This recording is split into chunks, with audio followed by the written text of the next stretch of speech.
Have you ever wondered what would happen if one morning you logged in into your online banking and every single one of your accounts was simply gone? Not hacked, not suspended for a missing document, just closed, without a real explanation. Well, that's exactly what happened this week to Jack Mallers, the founder of Strike and 21 Capital, one of the most influential voices in Bitcoin payments.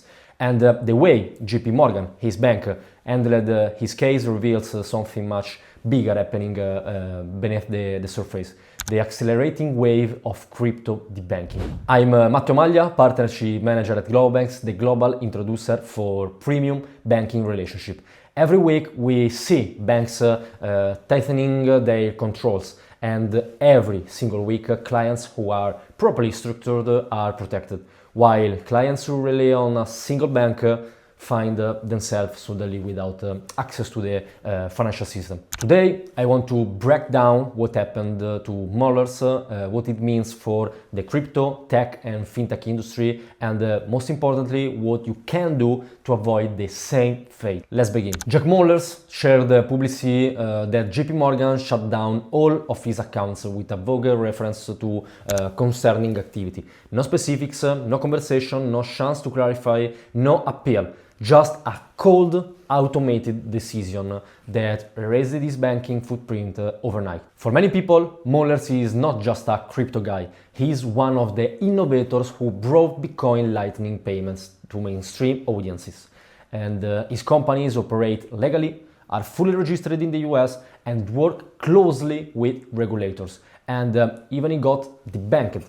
And this is the part that should make everyone stop and think. If a well-known entrepreneur in a regulated industry with high-level institutional banking struggles to keep a stable relationship with one of the largest and biggest banks in the world, so what chance does like an average founder, freelancer, trader or business owner in tech or crypto really have if they depend on a only single one bank? So now the key question is, why did JP Morgan close his accounts? The official answer doesn't exist. The only message he received was the classic one: your account represents a risk to the bank. That's it. But when you understand how banking works behind the scenes, you can read between the lines.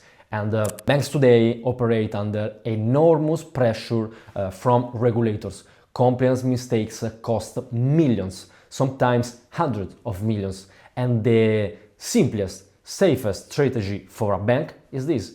If a profile looks complex, if the business model is misunderstood for the bank, if there's any crypto exposure, cut the client before the regulator cuts the bank. This is what we call de-risking by elimination. It's not personal, it's not ideological, it's mathematical. A compliance officer has two choices: manage a complex client with high monitoring costs, or remove the client instantly with zero risk. And for sure, guess which one is easier for them. The crypto industry knows this pattern, but it's not just crypto. We've seen similar behavior toward politically exposed profiles, like, for example, Donald Trump a few months ago, toward international entrepreneurs, toward digital nomads, toward high volume e-commerce, for example, and toward clients who receive funds from multiple jurisdictions that have like international businesses. The world is becoming more regulated, not less. This is very important to understand. And banks respond by becoming more conservative, not more open. This is why at GloboBanks we keep repeating the same message. A single bank is not a banking strategy. A single country is not diversification. If Jack Mallers had only one bank, he would have been completely locked out of the financial system. The same thing happens to ordinary clients every single week.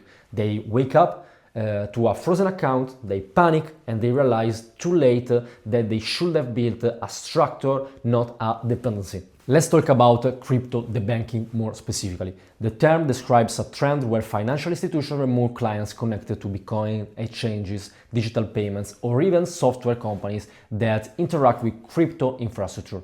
The problem is that sanctions filters and AML systems do not understand nuance. They don't see intention. They don't distinguish innovators from criminals. They just scan keywords, flows and jurisdictions. And if a transfer triggers the algorithm, so you become a risk. If your business touches a regulated industry, you become a risk. If your clients are international, you become a risk. The modern banking system is built on a risk avoidance, not risk management. And this is why more crypto founders, traders, miners, and even blockchain developers are choosing to diversify across multiple jurisdictions. Because when one bank panics, the others keep operating. Now, here's the part most people overlook. Mullers was debanked without warning, and that's exactly how it happens to everyone. Banks don't give signs, they don't negotiate, they don't warn you, they don't ask for any explanation. They simply decide that continuing the relationship is not worth the compliance cost. This is why at GloboBanks we don't wait for problems to occur. We work before problems occur. Before the accounts opens, we talk to risk and compliance teams. We present your business clearly. We anticipate their questions and we preempt their doubts. We select jurisdictions that fit your profile rather than frightening jurisdictions that don't want your industry, for example. This is the difference between guessing and being properly introduced. A good introducer doesn't just open a door. A good introducer keeps the door open. So, what does Jack Muller's case teach us? First, that no one is too legitimate to be debanked. Second, that banks today prefer to remove clients than to understand them. And third, that your survival in the banking system depends on one thing only: diversification with intention. Multiple banks, multiple jurisdictions, multiple risk profiles, multiple points of failure. This is not paranoia, it's strategy. The clients who sleep well at night are the ones who know that if one bank changes its policies, their system continues working and functioning well. And that's what we build at GloboBanks every single day. Now, let's connect this to you. If you are, for example, in crypto, in Web3, in financial technology, in international businesses, or even just someone who receives payments from different countries all around the world, you should assume the following. One day, without warning, your bank may decide they don't want your profile anymore.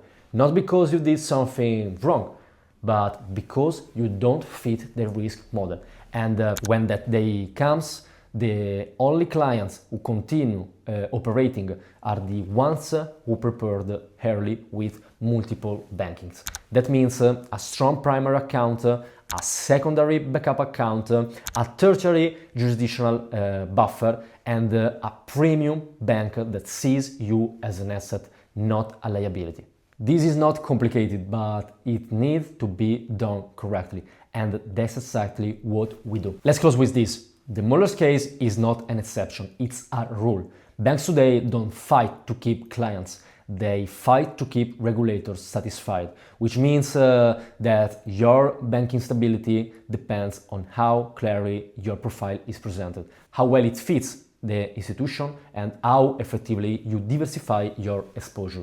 If you want to avoid what happened to Jack Muller's, if you want a structure that survives compliance changes, sanction updates, and unpredictable banking decision, you can use the link below.